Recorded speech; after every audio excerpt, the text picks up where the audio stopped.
Assalamualaikum warahmatullahi wabarakatuh. Perkenalkan kami dari kelompok 3 dari proyek mata kuliah pemrosesan teks dari kelas 2024D.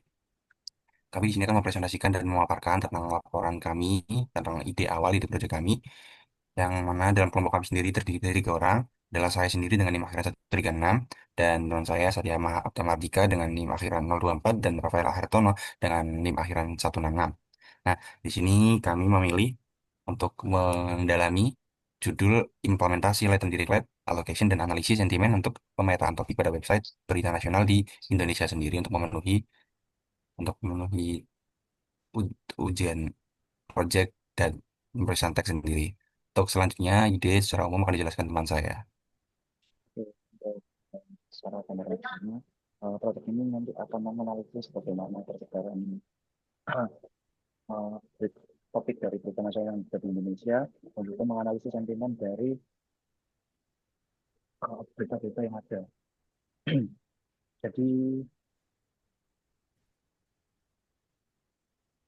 lalu akan menggunakan sumber berita, ada 8 opsi yang kita pakai. Yang pertama ada C, Kompas, Tribun, CNN Indonesia, lalu Tengah, Tempo, dan juga CNBC Indonesia, dan Kembaran. Untuk berita-berita ini merupakan opsi, nanti bisa jadi kita kurangi apabila ada kendala ataupun uh, ada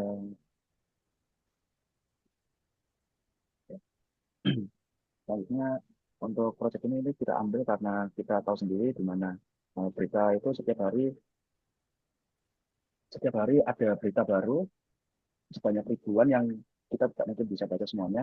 Sedangkan untuk berita sendiri itu merupakan hal yang sangat penting dalam pengambilan keputusan. Oleh karena itu kita ingin agar hasil analisis ini dapat membantu kita dalam mengambil keputusan yang ada, agar dapat mendapatkan keputusan yang lebih bijak.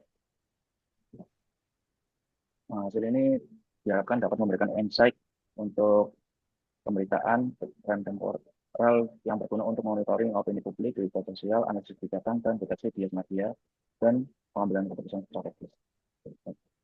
Jadi di bagian pertama sini ada produknya. Pertama nanti kita akan scraping, lalu akan diproses teksnya, lalu akan dimasukkan. Yang pertama nanti akan pakai LDA, sentimen analisis, dan juga text rank ini untuk mendapatkan eh, trending topiknya itu yang mana itu nanti akan dihitung dengan text rank. Terus nanti dari ketiga ini akan digabungkan dengan satu tabel, lalu dari situ hasil dari LBA-nya akan di-labeling secara manual, oh ini termasuk berita apa gitu.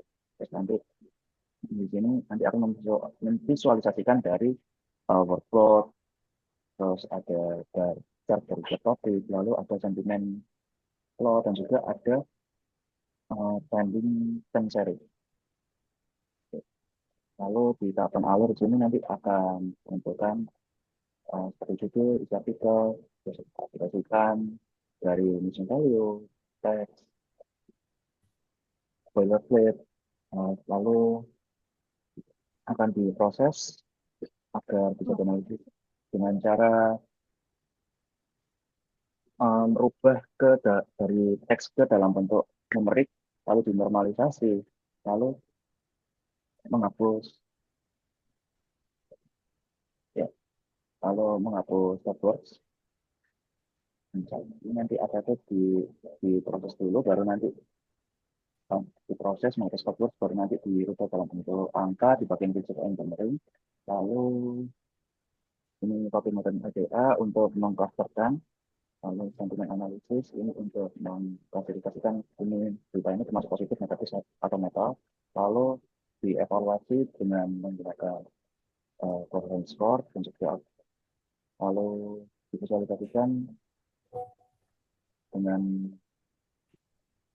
ya untuk mengetahui bagaimana persebaran tren berita yang ada di Indonesia, dan juga ya ada analisisnya juga. Lalu selanjutnya akan dijelaskan oleh saya. Oke, yang selanjutnya ada penjelasan teks preprocessing dan feature engineering.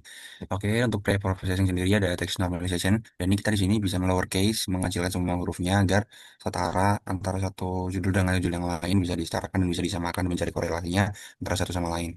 Dan untuk yang kedua ada tokenization. Jadi kita di sini memecah kalimat menjadi beberapa unit token-token untuk dianalisis lebih lanjut.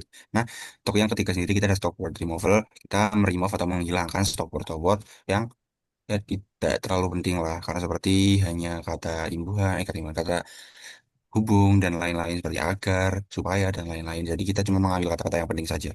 Untuk yang keempat ada stemming menggunakan library sastrawi. Dalam hal ini kita stemming, yakni mengembalikan kata-kata dasarnya. Misalkan bermain, kita hanya mengambil main untuk ber, yakni kata imbuhan kita hilangkan. Jadi kata imbuhan meskipun yang berada di awal kalimat atau awal kata atau akhir kata itu kita hilangkan semuanya dan menyisakan kata dasarnya dengan menggunakan library sastrawi tersebut.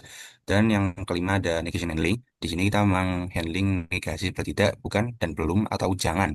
Nah, kita menjaganya agar nggak terhapus saat proses pembersihan. Kenapa? Karena kata-kata tersebut, kata-kata negasi ini sangat penting untuk mengklasifikasikan sentimen dari beberapa judul yang nantinya akan kita ambil. Yang selanjutnya dari feature engineering, ada bag of word. BOW di sini kita merepresentasikan teks berupa frekuensi data, kemunculan data, yang kemudian kita masukkan utama bagi menjadi masukan utama bagi algoritma LDA untuk menentukan topik tersebut.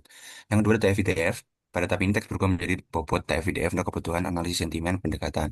Nah, ini itu nilai lebih besar daripada kata yang jarang muncul, namun bermakna penting, misalnya korupsi atau banjir tadi, dibandingkan kata umum seperti pemerintah. Nah, bobotnya mengikuti rumus TF-IDF yang telah kita pelajari.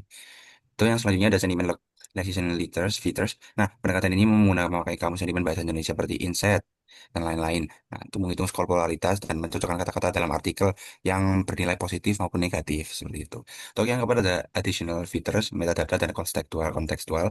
Fitur ini tambahan meliputi panjang artikel dan kedalaman artikel atau berita yang kita scraping dari tiap judulnya.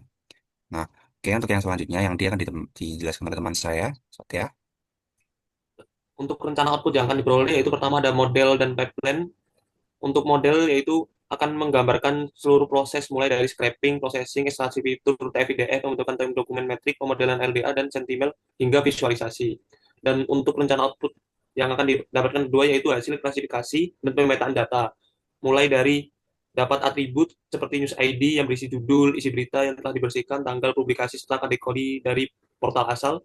Yang kedua topik dominan hasil EDA, yang ketiga hasil analisis sentimen, yaitu label positif, netral, dan negatif. Yang keempat yaitu URL asli berita.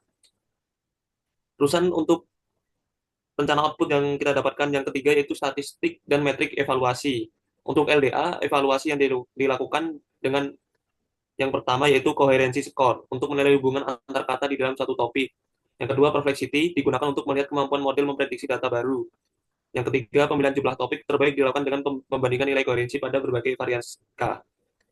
Untuk output yang kita dapatkan yang terakhir itu ada visualisasi data. Di antaranya, PYL Davis untuk menampilkan peta jarak antar topik dan lain-lain. Yang kedua, word cloud tiap topik untuk memberikan gambaran cepat mengenai isu yang paling menonjol.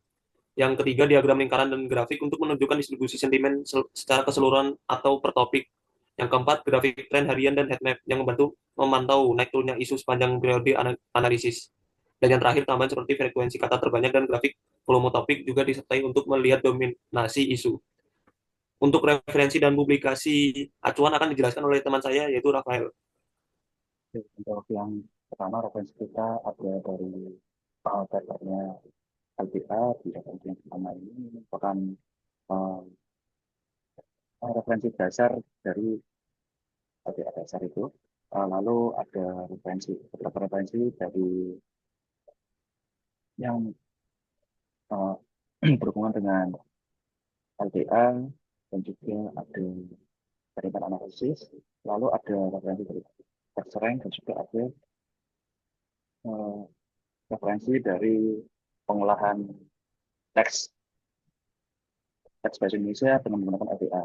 Untuk dataset yang kita gunakan pertama nanti ada Austrawi dari library-nya, lalu nanti kita pakai website data nasional dan juga ada beberapa tools Python yang akan kita gunakan seperti ini.